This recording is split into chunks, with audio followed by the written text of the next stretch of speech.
Good afternoon. Good afternoon, students.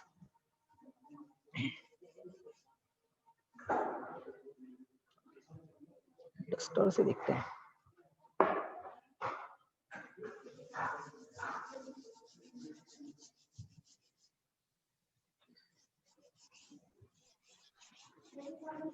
Yes, coming.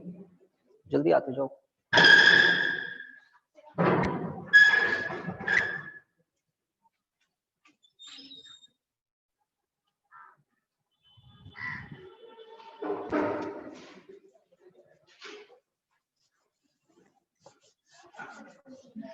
Book है किसी के पास? पार्ट 1.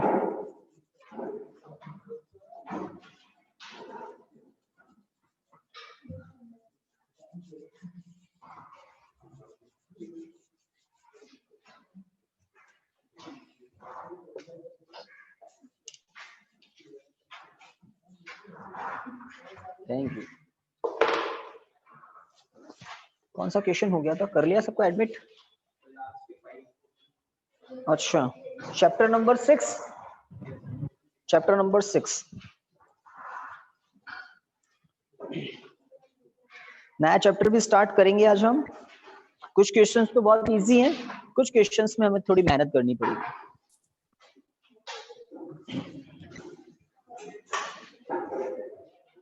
फिफ्थ हो गया था, है ना? मुझे देखकर यही पता लग रहा है फिफ्थ हो गया था. Sixth question, 6, 7, 8, 9, 10th. Okay, open हो गए ना रजिस्टर? क्वेश्चन नंबर 6 क्या है? A circular coil of radius 8 centimetre and 20 turns. लिख लें क्वेश्चन नंबर 6.6. आज क्या है? 9. Question number 6, radius 8 centimetre, total number of turns 20, और क्या इंफॉर्मेशन है? Is rotated about its vertical diameter with an angular speed of 50 radian per second. Omega equal to 50 rad per second, radian per second.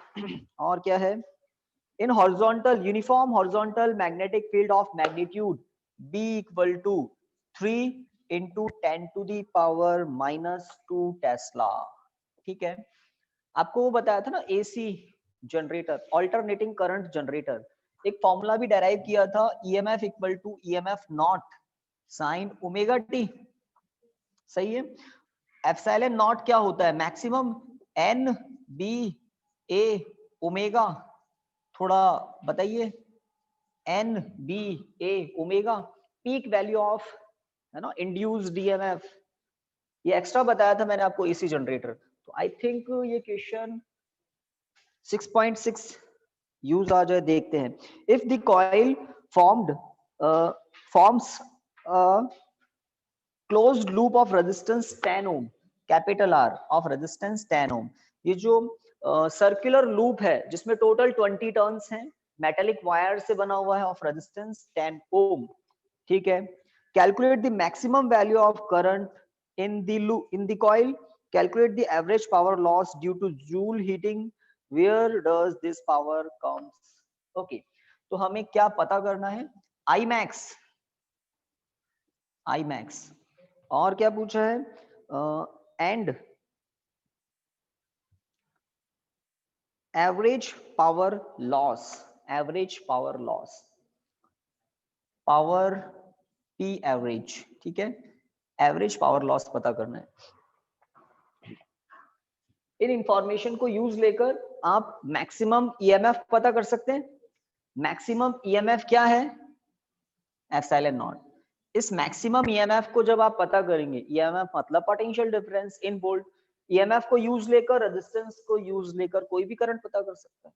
तो जब हम circular coil को देख रहे हैं रेडियस, तो इस रेडियस की हेल्प से आप एरिया ऑफ क्रॉस सेक्शन मतलब एरिया पता कीजिए. एरिया, सर्कुलर लूप का एरिया, रेडियस सेंटीमीटर में है तो 8 × 10⁻⁻2 मीटर हो जाएगा. एरिया आ जाएगा, ठीक है ना। तो मैं epsilon naught peak value of EMF पहले पता कर लेता हूँ, N B A omega, N 20 है, बी 3 इंटू 10⁻⁻2 है। एरिया की बात करें तो पाई की वैल्यू 3.14, आर स्क्वायर कितना होगा 64 इंटू 10⁻⁻2 होगा, ओमेगा कितना है 50, ऑलरेडी सही यूनिट में है ओमेगा, रेडियन पर सेकेंड। तो यहां से आपको epsilon naught peak value of EMF मिलेगी। पहला step peak value of EMF. Peak value ही क्यों पता कर रहे हैं, क्योंकि इन्होंने आई मैक्स पूछा है। आई मैक्स कब आएगा, जब पीक वैल्यू को रेजिस्टेंस से डिवाइड करेंगे। ओम्स लॉ के अकॉर्डिंग आई क्या होता है, वी बाय आर। वी के प्लेस पर कौन आएगा, peak value of induced EMF, that's it, है ना। तो आप इस क्वेश्चन की ज्योमेट्री को अगर समझना चाहते हैं तो एक सर्कुलर कॉइल कुछ समझनी पड़ेगी। एक सर्कुलर कॉइल है ना, अब सर्कुलर कॉइल तो नहीं है, ये एक फ्लैट लूप तो है एटलीस्ट, है ना। इसको अगर हम ऐसे ऐसे घुमाएंगे, ठीक है, तो क्या जनरेट होगा, इंड्यूस ईएमएफ कॉइल के अंदर, सही बात है, इंड्यूस ईएमएफ जनरेट होगा। ये तो आपको रेक्टेंगुलर सरफेस दिख रहा है, अगर सर्कुलर हो तो भी एरिया तो है ना, रेक्टेंगुलर एरिया हो या सर्कुलर एरिया हो, एरिया तो है और मैग्नेटिक फील्ड भी है। और जब मैग्नेटिक फील्ड की डायरेक्शन में और एरिया वेक्टर की डायरेक्शन में एंगल चेंज होगा तो क्या चेंज होगा, लूप से लिंक्ड मैग्नेटिक फ्लक्स चेंज होगा और क्या जनरेट होगा, इंड्यूस्ड ईएमएफ। तो जिस तरह से अल्टरनेटिंग करंट जनरेटर में लूप को घुमाते हैं आर्मेचर कॉइल को, यहाँ पर कुछ ऐसी ही इंफॉर्मेशन है। बताइए आंसर कितना आ रहा है यहाँ पर। फर्स्ट पार्ट मतलब फर्स्ट स्टेप, कोई अटक गया क्या पीछे,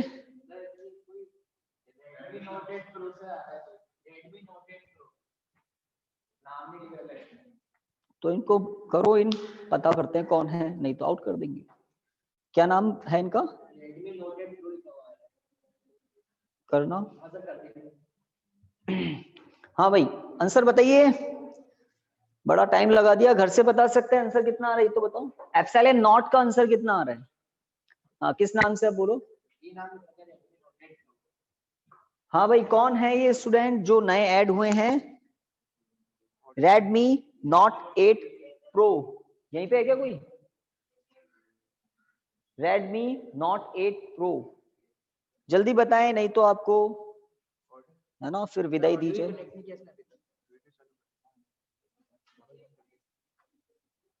हाँ भाई बता रहे हैं क्या कौन है, Redmi note 8 pro,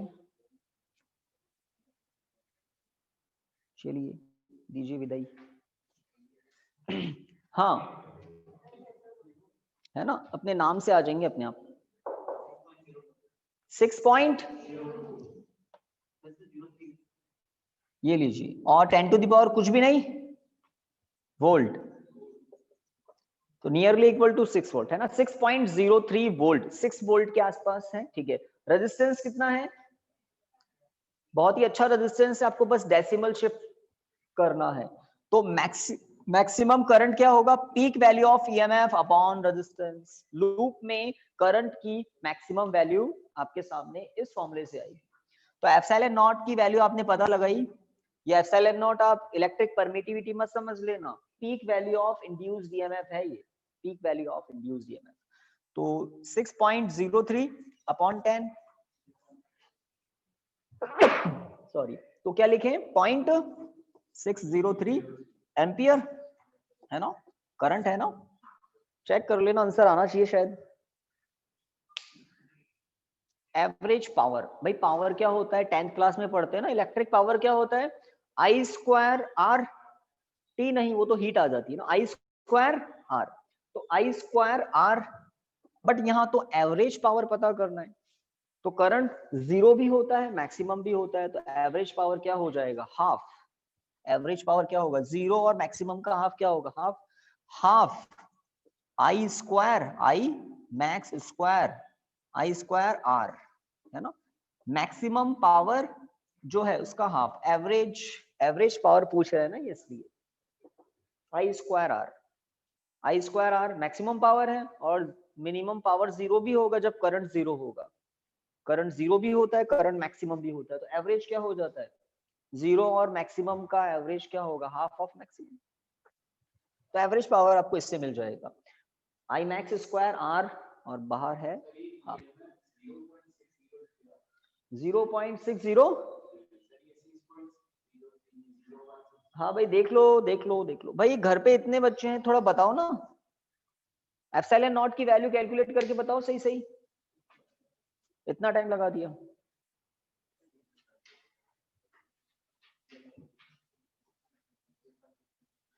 twenty into 50 1000।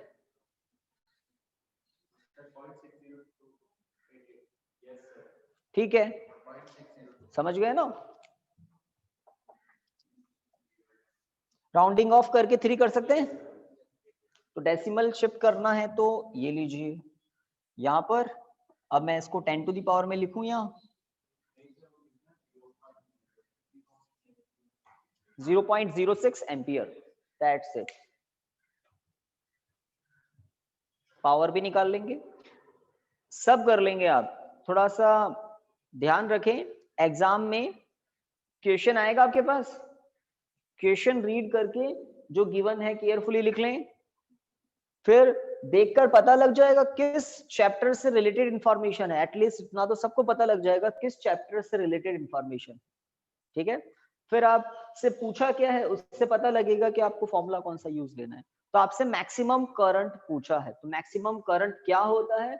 Maximum EMF upon resistance, V by R ही तो करंट होता है। और मैक्सिमम ईएमएफ का फॉर्मूला क्या होता है? NBA omega, NBA omega. AC generator से आता है ये टॉपिक। ओके, ये आपको कैलकुलेट करना है, फॉर्मूला आपके सामने है, सब कुछ आपके सामने, आई मैक्स रखा हुआ है, आर रखा हुआ है, आपको करना है, अभी नहीं करना है, बाद में कर लेना। Next question, 7th question. हाँ ये एवरेज के लिए है, अगर हाफ हटा देंगे तो मैक्सिमम, और मिनिमम होता है 0, 0 और मैक्सिमम का एवरेज ऐसे ही निकलता है। Okay, 7th question, horizontal straight wire. ठीक है, तो 7th और 8th हम करेंगे, 9th और 10th आप करेंगे। तो a horizontal straight wire 10 metre, ठीक है, extending from east to west. तो आप समझ लें east west, east west direction दिमाग में फिट कर लें। जहां घर पे आप बैठे हैं वो भी सोच ले, कुछ आप लोग भी सोच लें, इस डायरेक्शन को मैं ईस्ट वेस्ट मान लूं, ईस्ट वेस्ट। ठीक है, तो मेरे सामने जो वॉल है वो ईस्ट और मार्कर जो है वो वेस्ट, और हम लोग ग्राउंड पर रहते हैं और पोल के ऊपर से वायर जाते हैं। ठीक है, तो मान लेते हैं वायर बिल्कुल स्ट्रेच्ड है, हॉरिजॉन्टल है, ईस्ट वेस्ट डायरेक्शन में है, और क्या कह रहे हैं 10 मीटर लेंथ है उसकी, एक पोल से दूसरे पोल का डिस्टेंस 10 मीटर कह रहे हैं। ठीक है, 10 मीटर लॉन्ग वायर है।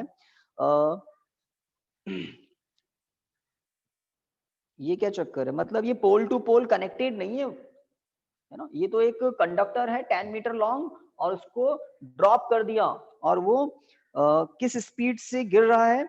10 मीटर पर सेकंड की स्पीड से डाउनफॉल, 5 मीटर पर सेकंड की स्पीड से डाउनफॉलिंग कर रहा है, गिर रहा है, at right angle to the horizontal component of earth's magnetic field.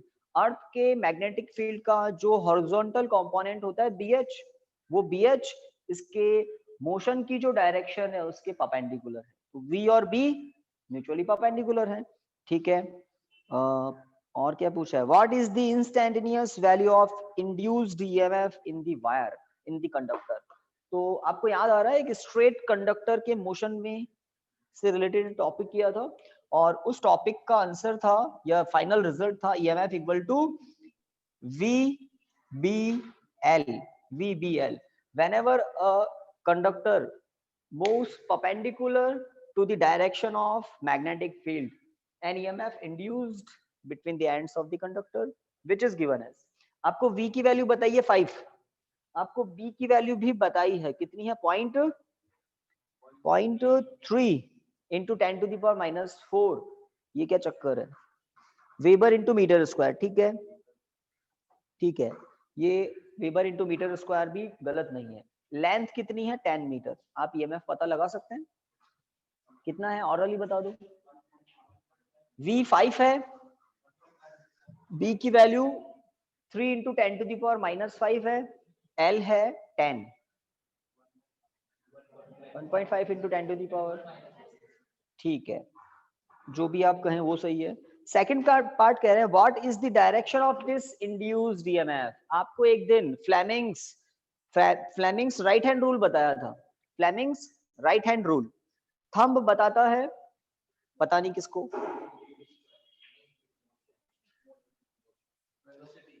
Four finger magnetic field को, थंब स्पीड या वेलोसिटी की डायरेक्शन को, तब मिडिल फिंगर क्या बताती है, direction of induced EMF in a straight conductor, in a straight conductor.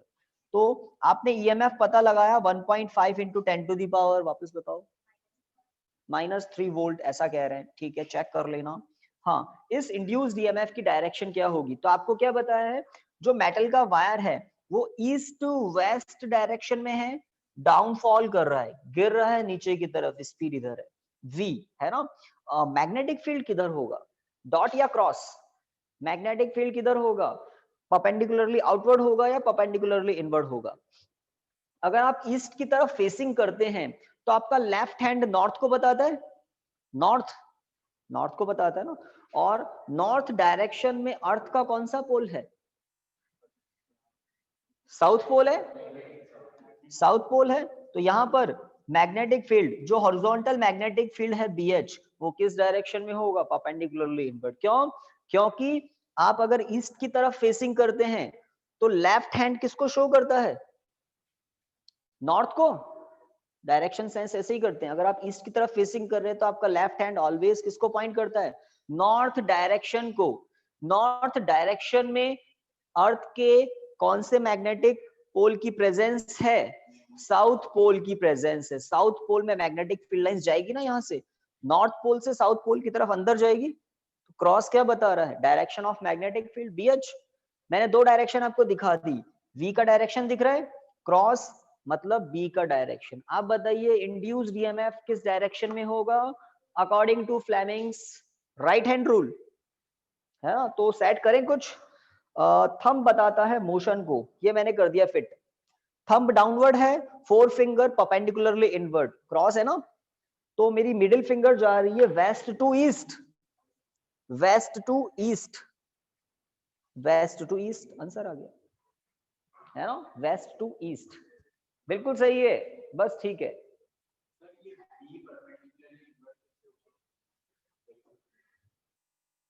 तो marker board पर नहीं देखते हैं फिर, है ना, 3D में देखते हैं। ये है वो कंडक्टर, हाँ भाई ठीक है। अब आप उसको ईस्ट मत बोलना, मेरा ईस्ट इधर चला गया है ना, ये ईस्ट, ये वेस्ट, नॉर्थ किधर होगा, इधर, साउथ किधर है, इधर।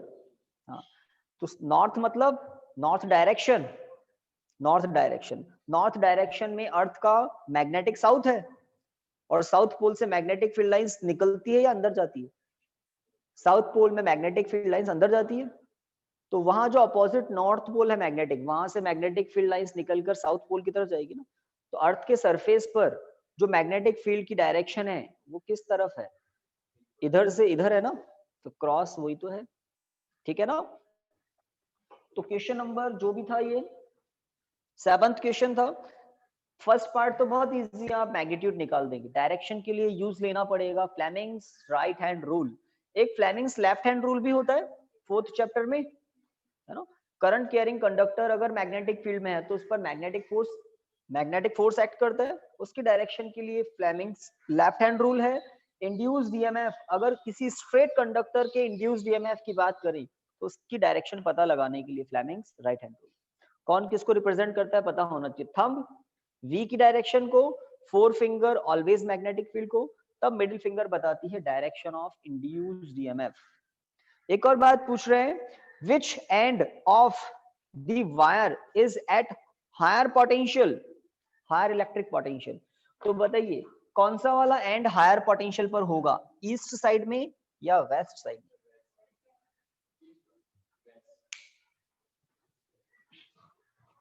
मतलब पॉजिटिव एंड कौन सा होगा, नेगेटिव एंड कौन सा होगा।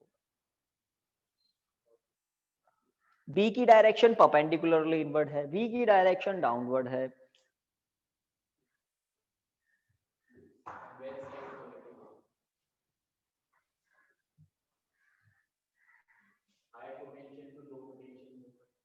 कौन मूव करता है,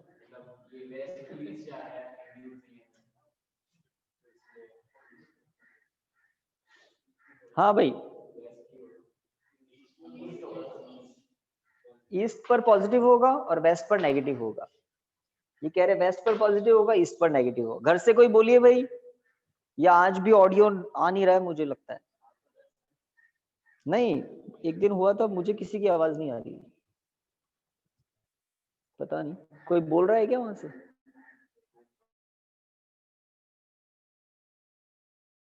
yes sir, east. East.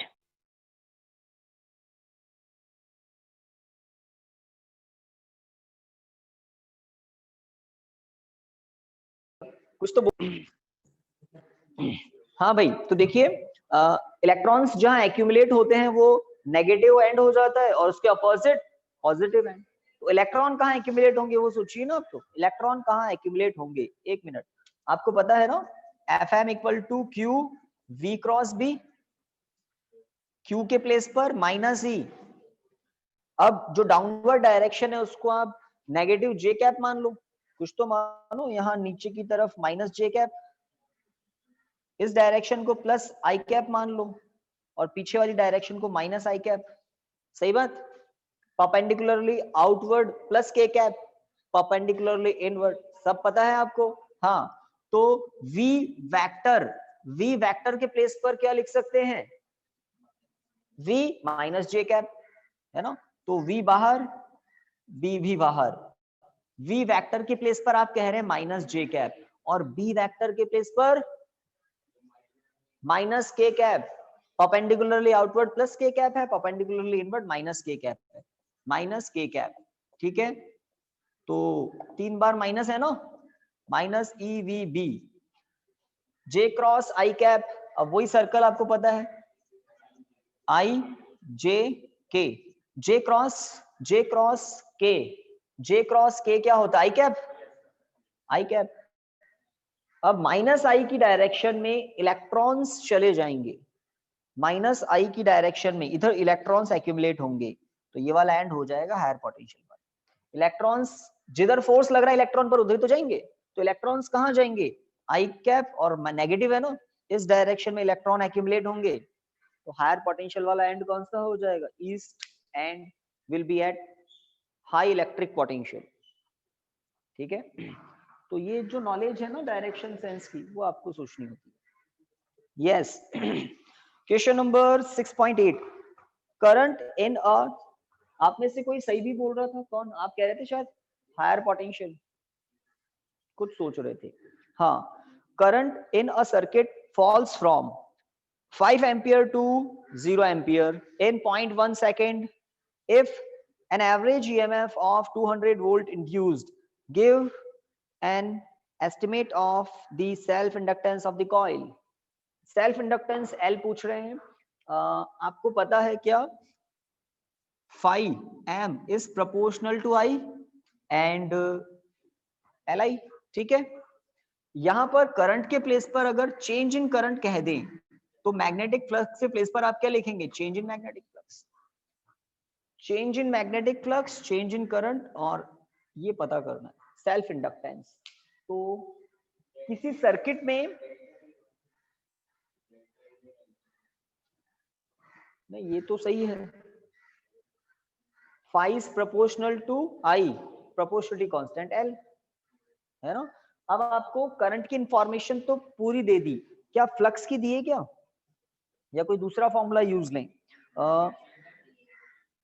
EMF दिया है क्या, तो फिर एक और फॉर्मूला है, ईएमएफ इक्वल टू होता है L D I by D T, एक फॉर्मूला होता है। इस डी आई के प्लेस पर आप चाहें तो डेल्टा आई डेल्टा टी लिख सकते हैं। तो अगर आपको ईएमएफ की इंफॉर्मेशन दी है तो हम इस फॉर्मूले को यूज नहीं लेंगे, इसको यूज लेंगे, तो बात खत्म। और ये फॉर्मूला भी कहां से आया, ऊपर वाले को डिफरेंशिएट कर दिया टाइम के रेस्पेक्ट में। तो rate of change of magnetic flux क्या होता है, ये बात बताइए, एल कितना है, आ गया ना, बहुत इजीली आ जाए, 4 हेनरी, 4 हेनरी बोल रहे हैं। ईएमएफ की वैल्यू 200 है शायद, बताइए 200 है। एल तो पता करना है, चेंज इन करंट 5, टाइम है 0.1, तो ये हो गया 50, 200 upon 50, 4 Henry is correct, 4 Henry is correct. चलिए 9th तो आप करना, एक जेट प्लेन वाला आप कर लें तो बेटर रहेगा। जेट प्लेन है कोई, a jet plane is travelling towards, हाँ भाई शुरू कर लें लास्ट क्वेश्चन। एक आपको दिया है 6.9, नहीं हो तो वो भी मुझसे पूछ लेना, बता देंगे। जेट प्लेन वाला थोड़ा इंटरेस्टिंग है।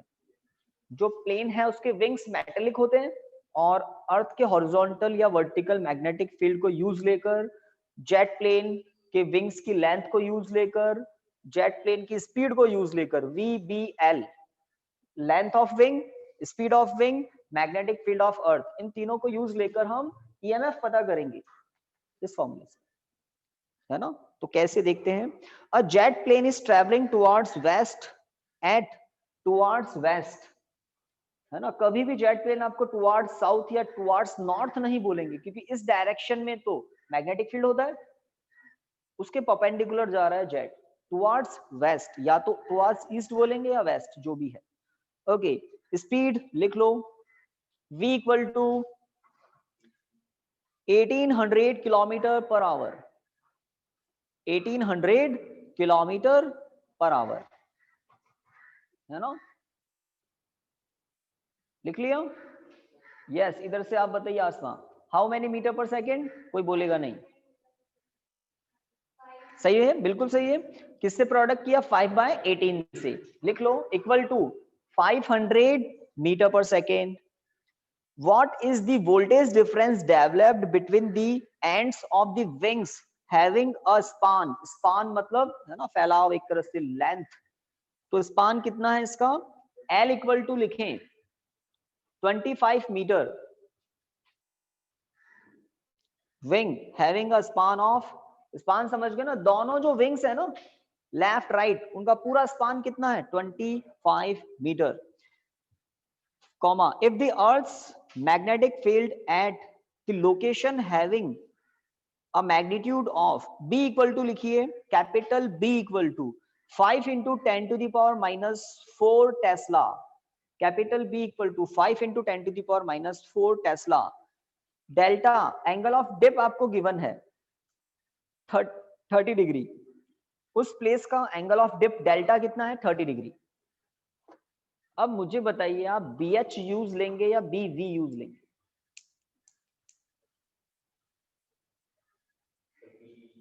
BH यूज लेंगे या फिर BV यूज लेंगे?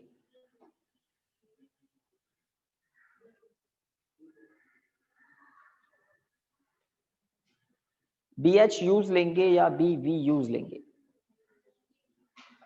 BV यूज लेंगे, है ना।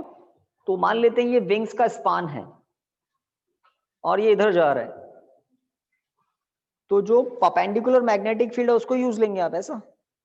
BH यूज नहीं लेंगे, है ना। क्यों नहीं लेंगे BH यूज, क्योंकि BH किस डायरेक्शन में है, विंग्स का जो प्लेन है ना, BH तो उसी में है, तो BV आपको यूज लेना पड़ेगा जो कि विंग्स के प्लेन के परपेंडिकुलर है, ठीक है। तो BV क्या होता है, BV होता है I think B sine delta, BH होता है B cos डेल्टा, ये डेल्टा है एंगल ऑफ डिप 30 डिग्री, और capital B net magnetic field कितना है 5 into 10 to the power minus 4 Tesla. तो पहले तो आप BV पता लगाओ, वर्टिकल मैग्नेटिक फील्ड जो विंग्स के प्लेन के परपेंडिकुलर है, लगा लिया पता।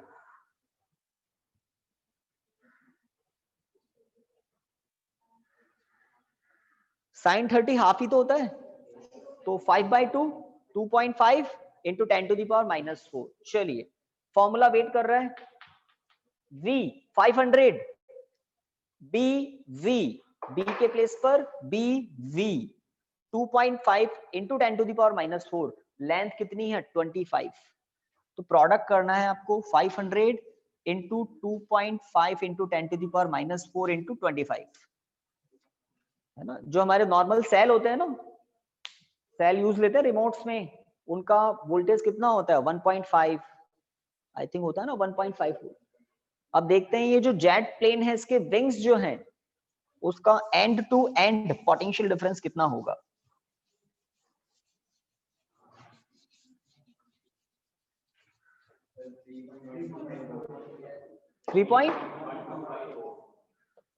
3.125 वोल्ट है ना।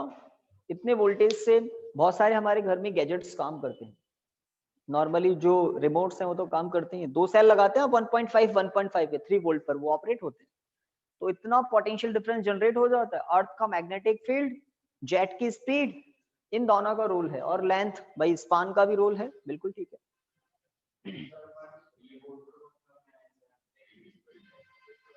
नेग्लिजिबल है। ये जो हमारे छोटे एलईडी होते हैं ना, एलईडी ग्लो करते हैं, आपका जो ये मोबाइल में टॉर्च वगैरह होती है ना, ये सब जल जाती है इतनी। नेग्लिजिबल तो नहीं है। 1.5 वोल्ट के तो आप है ना पैसे खर्च करके सेल परचेस करते हैं। हाँ, ये तो जरूरी है ना, हार्म नहीं करना चाहिए, हार्म तो होना ही नहीं चाहिए। चलिए नेक्स्ट चैप्टर नंबर 7 स्टार्ट करते हैं। ऑल्टरनेटिंग करंट एक टॉपिक करेंगे हम आज, है ना। IRMS, root mean square value है। हाफ एन आवर, कुछ 15 मिनट्स हैं, तो ये तो चैलेंजिंग हो गया। अब चलिए इंट्रोडक्शन तो दें आपको, देखते हैं कितना कर पाते हैं। एक क्वेश्चन 6.9 हमने छोड़ा है, बाकी सब किए थे, और एक 6.1 का एक किया था पार्ट, 5 आप पर छोड़े थे, है ना। तो या उसी की बात कर ले, पहले आपको बुलाएं एक एक को कि इसका किसका कॉन्सेप्ट 6.1 का कॉन्सेप्ट तो लेंज लॉ ही है। लेंज लॉ को पढ़ना है, लेंज लॉ को पढ़ना है, और लेंज लॉ को समझना है ना आसान नहीं है। लेंज लॉ को समझना आसान नहीं है। रीडिंग कर लेते हैं, हाँ भाई याद हो गया तो थोड़ा अच्छा लगता है आपको, लेकिन जैसे उसके एप्लीकेशन आते हैं तो आपको लगता है कि हमने पढ़ा भी है कि नहीं पढ़ा है, ऐसी फीलिंग भी आती है। तो थोड़ा सा लेंज लॉ को वापस, है ना, आप कहेंगे तो लेंज लॉ हमने कब पढ़ा था भाई, डेट बताओ, उसकी रिकॉर्डिंग वापस सेंड कर देंगे, क्योंकि लेंज लॉ ऐसा आप मुझसे 10 बार पूछोगे तो मुझे दिक्कत हो जाएगी। कब किया था लेंज लॉ? 4 दिन, 5 दिन, 10 दिन, कितने दिन? 10 दिन तो नहीं, आज तो 9 है, 5 को 4 3 पता नहीं।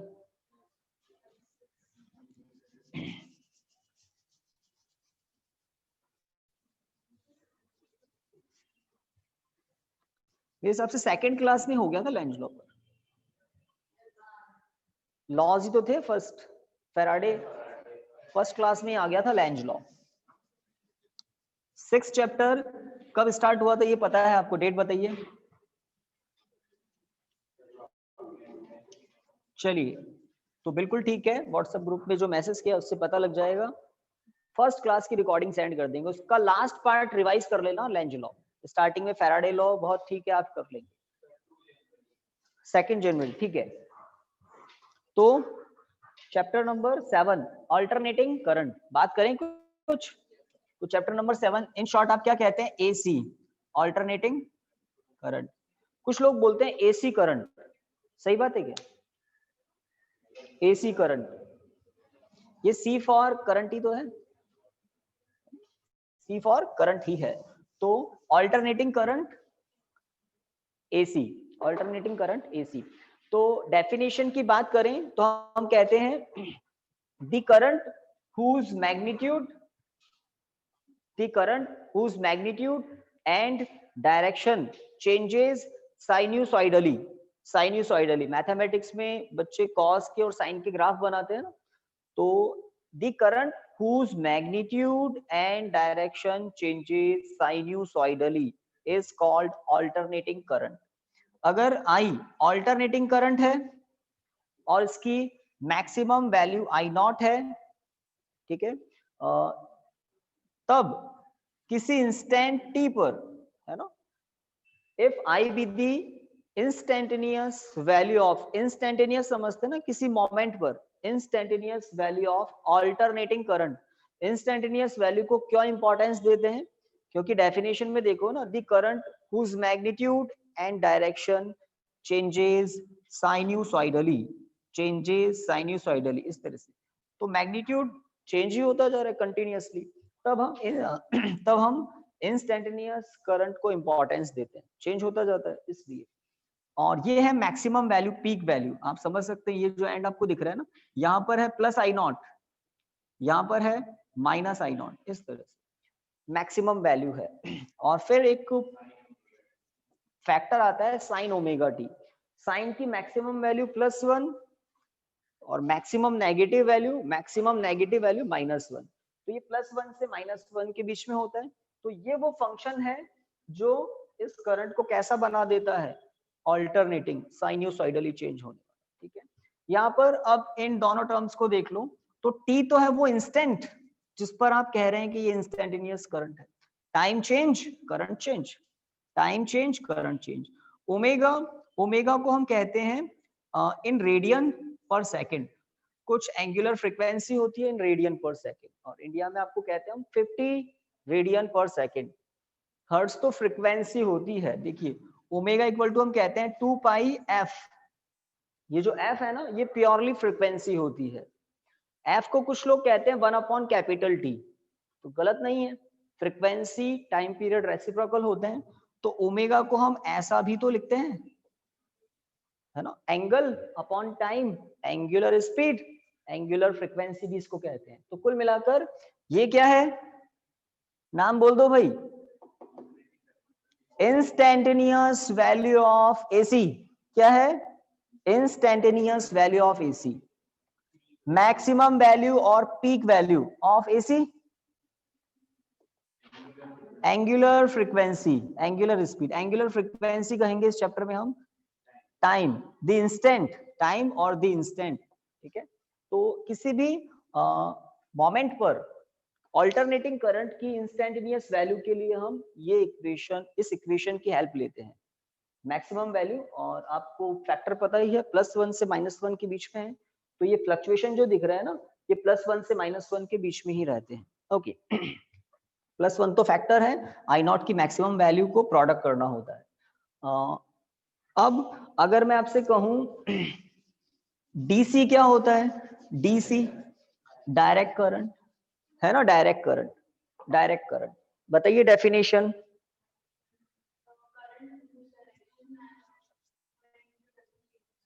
डीसी होता है, स्टडी करंट की डेफिनेशन बोल दी आपने। डायरेक्ट करंट की डेफिनेशन बताओ। स्टडी करंट मतलब जिसका मैग्नीट्यूड बिल्कुल चेंज नहीं हो, डायरेक्शन भी बिल्कुल चेंज नहीं हो, study current. But direct current में डायरेक्शन तो चेंज नहीं होती, थोड़ा फ्लक्चुएशन आ सकता है, उतार चढ़ाव आ सकता है, मैग्नीट्यूड में भी चेंज हो सकता है, डायरेक्शन चेंज नहीं होती। तो अगर डीसी की बात करें तो ये है टाइम एक्सिस, ये है करंट एक्सिस। यहाँ पर मार्किंग की हुई है लेट 0.5 एम्पियर, 1 एम्पियर, 1.5, 2 एम्पियर, और यहाँ पर इस तरह से वेरिएशन आ रही है। तो ये क्या है, इसको आप कैसे भी बना सकते हैं, आपकी मर्जी हो, जैसे, है ना। ये भी डीसी है, डायरेक्शन चेंज नहीं हो रही इसलिए, क्योंकि ये अगर ओरिजिन है नीचे होगा माइनस में जा ही नहीं रहा है, ये तो प्लस माइनस दोनों चलता है। ये ओरिजिन है, ऊपर प्लस नीचे माइनस, प्लस आई माइनस आई, डीसी है। बट अगर कुछ ऐसा हो, this is study current, study current, है ना, प्योरली डीसी, प्योर डीसी इसको कहते हैं। ये फ्लक्चुएटेड डीसी है, कॉल्ड डीसी। ओके, तो ये कुछ बातें हो गई, alternating current, DC and study current. Definition शायद ही आपसे पूछें, बट इंफॉर्मेशन होनी चाहिए आगे के बड़े टॉपिक करने के लिए, आपको बेसिक छोटी छोटी बातें पता होनी चाहिए। अब हम थोड़ा अंडरस्टैंड करते हुए बढ़े तो अच्छा रहेगा, बिकॉज ऑल्टरनेटिंग करंट को आप देख रहे हैं, वैल्यू कंटिन्यूअसली चेंज हो रही है, मैग्नीट्यूड कंटिन्यूअसली चेंज हो रहा है। तो अगर किसी सर्किट में एसी फ्लो कर रही है, ऑल्टरनेटिंग करंट फ्लो कर रहा है, उसका मेजरमेंट कैसे करें कि कितना एम्पियर है, कितना एम्पियर करंट। एक तो इसकी होती है मैक्सिमम वैल्यू, चक्कर क्या है, ओके, हाँ भाई कनेक्टेड है ना ये तो एक तो इसकी मैक्सिमम वैल्यू है, बट ये मैक्सिमम वैल्यू तो एक साइकिल में 2 बार आती है, 2 मोमेंट के लिए आती है। तो इसको कह देना कि एसी वीओ एम्पियर है, वो तो गलत होगा, हमेशा एम्पियर नहीं, 2 मोमेंट पीरियड में। तो एसी की वैल्यू को किस तरह से एक तरह से इंडिकेट करें, किसी सर्किट में एसी फ्लो कर रही है उसकी वैल्यू को किससे इंडिकेट करें, तो उसके लिए एक टर्म है RMS value, I RMS, R for root, M for mean, S for square, mean square, root mean square value, root mean square value. तो किसी ऑल्टरनेटिंग करंट के लिए आरएमएस वैल्यू को करंट की इफेक्टिव वैल्यू या true value बोलते हैं, effective value या ट्रू वैल्यू। जबकि ये मोमेंट, किसी मोमेंट पर करंट है, किसी मोमेंट पर, और ये एक पीक वैल्यू है जो एक पूरे साइकिल में 2 बार अचीव होती है, एक बार पॉजिटिव डायरेक्शन में, एक बार नेगेटिव मोमेंट के लिए आती है। और हम कह रहे हैं कि सर्किट में एसी फ्लो कर रही है तो उसकी वैल्यू कितने एम्पियर है, तो हम कहते हैं आई आरएमएस एम्पियर है। अब आई आरएमएस पता कैसे करते हैं, तो ये जो ऊपर फॉर्मूला है इसको एक तरह से इसकी पूरी प्रोसेसिंग करेंगे हम, मैथमेटिकली इसकी प्रोसेसिंग करके हम यहाँ तक पहुंचेंगे, ठीक है। तो R for root, M for mean, S for square. तो सबसे पहले जो ऑपरेशन हम करेंगे वो करेंगे स्क्वायर का, then mean, then under root. Square करने से क्या फायदा होगा, ये करंट आपको दिख रहा है ना, हाफ साइकिल में पॉजिटिव है तो नेक्स्ट हाफ साइकिल में नेगेटिव है। अगर किसी फिजिकल क्वांटिटी का आप स्क्वायर करते हैं तो वो ऑलवेज पॉजिटिव होती है, सही बात है ना। ये फर्स्ट हाफ पॉजिटिव साइकिल है, ये second negative, third positive, fourth negative, ऐसा ही चलता रहेगा। अगर हम आई स्क्वायर का ग्राफ बनाएं, ये तो आई और टी में ग्राफ है, ध्यान से देखें, आई और टी में ग्राफ है, कभी पॉजिटिव कभी नेगेटिव। आई स्क्वायर टी में ग्राफ प्लॉट करें तो कैसा ग्राफ होगा बताइए, ओनली पॉजिटिव, और एम्पलीट्यूड्स भी ज्यादा होंगे, भाई सही है ना। थोड़ा सा मेंटली थोड़े मैच्योर हो जाओ भाई, ये हाँ भाई इधर मुझसे बात करो, एक दूसरे से नहीं। तो आई का स्क्वायर किया है, positive becomes more positive, negative becomes positive, यही तो होगा। तो इस तरह से ये सारे लूप पॉजिटिव है। अगर मैं यहां से यहां तक सम करूं तो मुझे सम 0 मिलेगा, जैसे हो सकता है यहाँ पर पॉजिटिव वैल्यू है करंट की, यहाँ उतना ही नेगेटिव है, तो एक पूरे साइकिल में सम क्या मिलेगा, 0। तो जब मैं मीन करूंगा तो मुझे एक साइकिल में मीन 0 मिलेगा और 0 का रूट 0 ही आएगा। तो मीन करने से, रूट करने से पहले हम स्क्वायर करते हैं, मीन रूट करने से सबसे पहले क्या करते हैं, स्क्वायर। अब आप इसका मीन करेंगे एक साइकिल में तो नॉन जीरो आएगा, बिकॉज आपने स्टार्टिंग में स्क्वायर किया था, तो लास्ट में क्या कर देंगे, अंडर रूट हो जाएगा, स्क्वायर न्यूट्रलाइज। इस तरह से हम 3 वर्ड्स ध्यान रखें, पहला तो स्क्वायर, सबसे पहले स्क्वायर किया, उसके बाद मीन एवरेज, और देन लास्ट में अंडर रूट। तो रूट मीन स्क्वायर वैल्यू को इफेक्टिव वैल्यू कहते हैं। अब एक और बात, जब किसी भी मेटेलिक वायर में, सर्किट में इलेक्ट्रॉन्स फ्लो करते हैं, तो वो दूसरे इलेक्ट्रॉन से कोलिजन भी करते हैं, और because of this collision between the electrons, what physical quantity generates, electric resistance generate होता है, और रेजिस्टेंस पर हीट की फॉर्म में एनर्जी लॉस होता है, सही बात। तो ऑल्टरनेटिंग करंट हो या डायरेक्ट करंट हो, इलेक्ट्रॉन्स फ्लो जब करते हैं तो रेजिस्टेंस पर हीट की फॉर्म में एनर्जी लॉस होता है। डायरेक्ट करंट हो या ऑल्टरनेटिंग करंट हो, इलेक्ट्रॉन्स का इधर उधर मोशन होगा, और मोशन होगा तो कोलिजन होगा तो हीट की फॉर्म में एनर्जी लॉस होगा।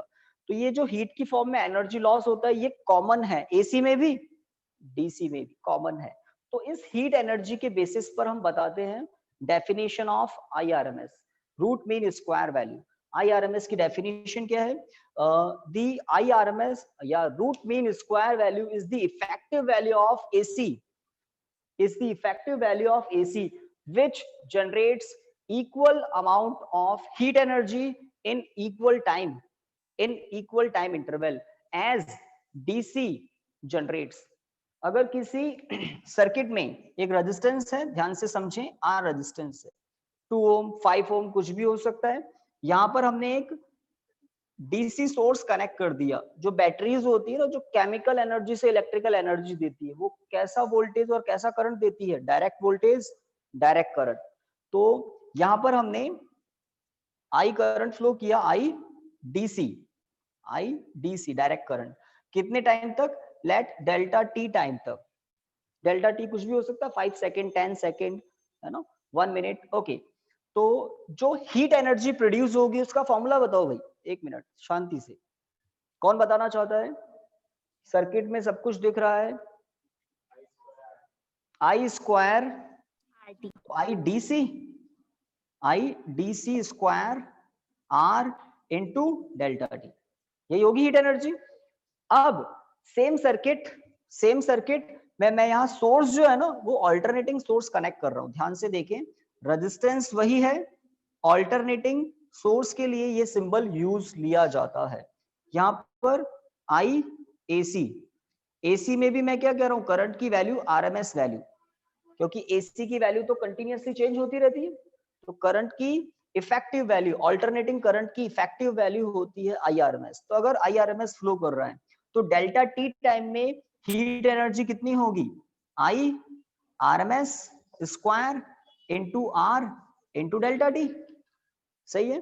तो आईआरएमएस करंट की, ऑल्टरनेटिंग करंट की वो इफेक्टिव वैल्यू है जो किसी रेजिस्टेंस में एग्जैक्टली उतनी ही हीट एनर्जी प्रोड्यूस कर देती है जितना एक डायरेक्ट करंट उतने ही टाइम में प्रोड्यूस करता है। तो हो गई ना इफेक्टिव वैल्यू। तो इस ऑल्टरनेटिंग करंट की इफेक्टिव वैल्यू को हम कहते हैं root mean square value IRMS. जब करंट की बात हो जाएगी तो वोल्टेज की भी हो जाएगी। तो ये बात समझने वाली थी, ये बात समझने वाली थी। रेजिस्टेंस वही है, टाइम इंटरवल वही है, यहाँ पर डायरेक्ट करंट है और यहाँ पर ऑल्टरनेटिंग करंट है। ऑल्टरनेटिंग करंट तो वेरिएबल होता है, बट बिकॉज इलेक्ट्रॉनों का मोशन होता है, कोलिजन होता है, हीट प्रोड्यूस होती है। अगर हीट सेम है, अगर हीट सेम है, तो ये जो आईआरएमएस मैंने लिखा है ये क्या है? इफेक्टिव वैल्यू, इफेक्टिव वैल्यू, ठीक है। तो इस तरह से हम आरएमएस करंट की डेफिनेशन लिखते हैं। आप देखिए, आपने नोट्स पढ़े हों, लिखा हुआ है root mean square value of alternating current is the effective value of current which produces same amount of heat energy in a circuit when in a circuit as DC produces in the same circuit। उतने की उतनी heat produce कर देती है AC जितना कोई DC produce करता है सेम सर्किट में, ठीक है। ओके, अब जो डेफिनेशन आपको बताई है उसके अकॉर्डिंग एक पूरा डेरिवेशन है, आई थिंक आज पॉसिबल है नहीं शायद, है ना। तो जब मंडे को हम मिलेंगे तो हम आईआरएमएस की डेफिनेशन को थोड़ा ब्रीफ समझाते हुए डेरिवेशन करेंगे, ठीक है ना। Thank you students. ओके।